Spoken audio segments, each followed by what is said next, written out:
For the first time since the first democratic vote in 1994, registered voters who want to vote outside their voting stations are now mandated to inform the IEC of their intention in advance. In previous elections, voters who wanted to vote outside their voting stations will simply fill in Section 24A forms at a voting stations of their choice without pre-notification. This will not be the case this time around. The IEC says this new system will ensure that voters have adequate ballot papers. The Commission says this can be done online on its website or by visiting IEC offices in person. So previously people would go into the voting station and sign the form, that affidavit saying that they are registered to vote, but they are not at the voting station where they are registered. And now you have to pre-apply or pre-notify the IEC of your whereabouts during election day so that we make provisions for you to be given the ballots that you deserve, the 3 ballot papers that are part of the framework for national and provincial elections this time around.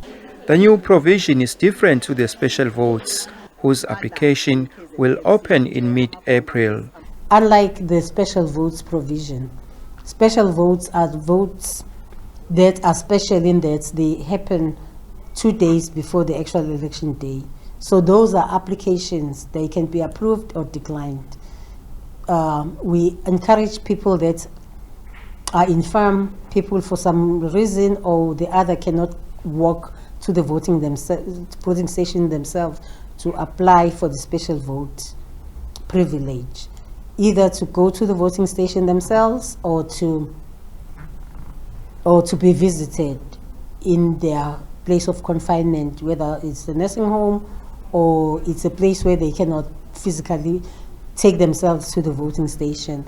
The Section 24A window for notifications is open until the 17th of May, just less than 2 weeks before the polls.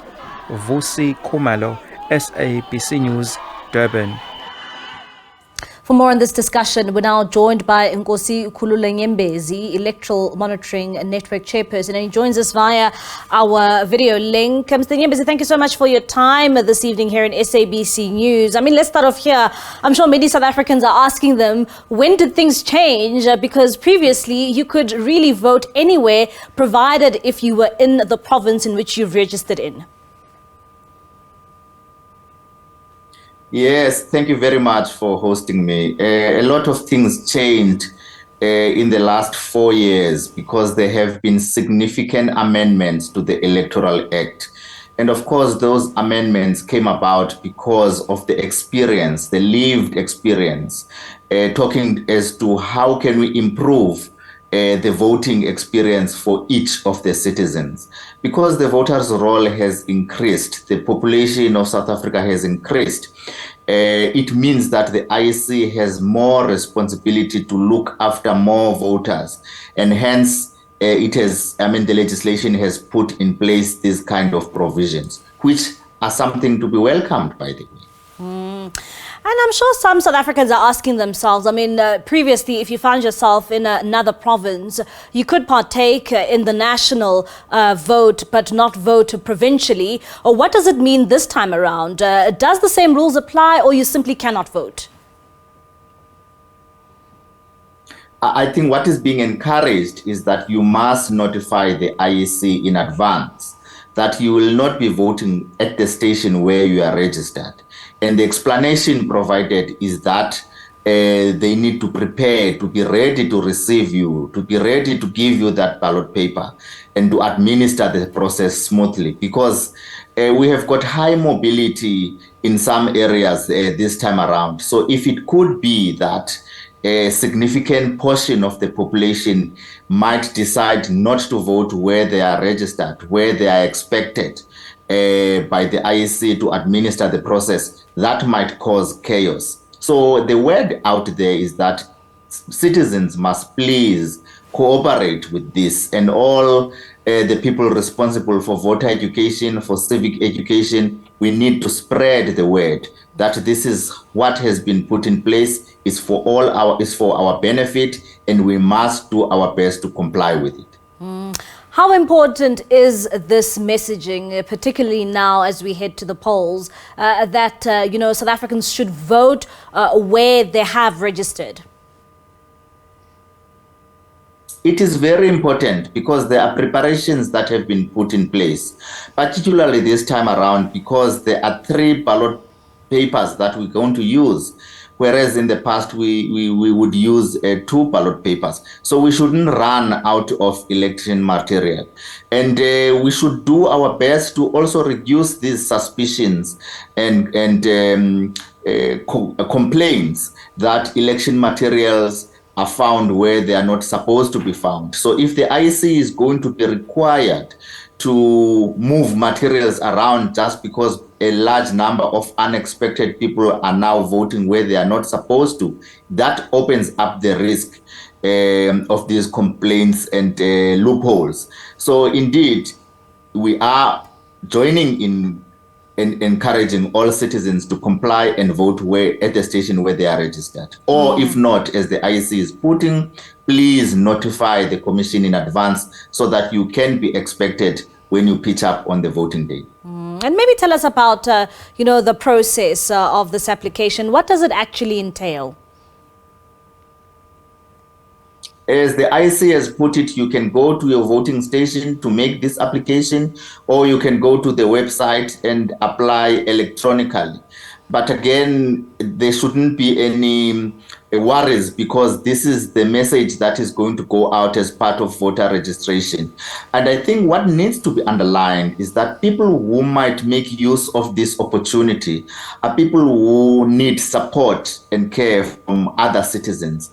The people who are infirm, people who are ambulant, and indeed people who need support. So the word out there is that we must look after one another as citizens. If you know someone who might benefit from this, you let them know and do your best to assist them.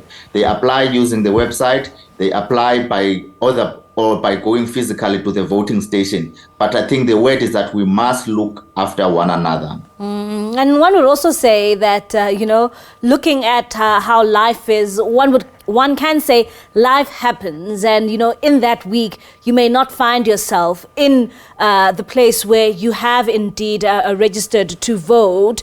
What happens then? Are you simply then not allowed to vote? Is there a process that the IEC can undertake to ensure that you also exercise your vote because of whatever emergency that may have occurred in your life? I think the plan should be to be where we are supposed to be. And the plan should be to make use of the available opportunity so that if you know in advance that you are not going to be at the voting station where you are registered, you must make use of this accommodation to notify the IEC so that there can be as few as possible people who end up in a situation where on the eve of the elections, they are not supposed to be where they are. But one other thing we need to keep in mind is that, as the IEC has mentioned, there is an accommodation to vote either on the Monday or Tuesday if you are not going to be available on the Wednesday, which is the main voting day.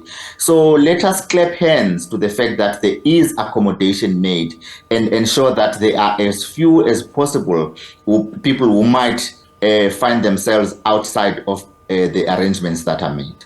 All right, and I believe that the IEC will be able to deal with these questions as we get close to the voting day, with the hope and confidence that those who know in advance would have complied, and therefore we could anticipate a smooth running of the elections. All right, Mr. Nyembezi, thank you so much for your time and that insight, and hopefully some of the other questions that we have, hopefully the IEC will be able to give us a bit more clarity there when it comes to a voting process on the 29th of May. That is Nkosikhulule Nyembezi. He is the Electoral Monitoring Network Chairperson, giving us his insight there.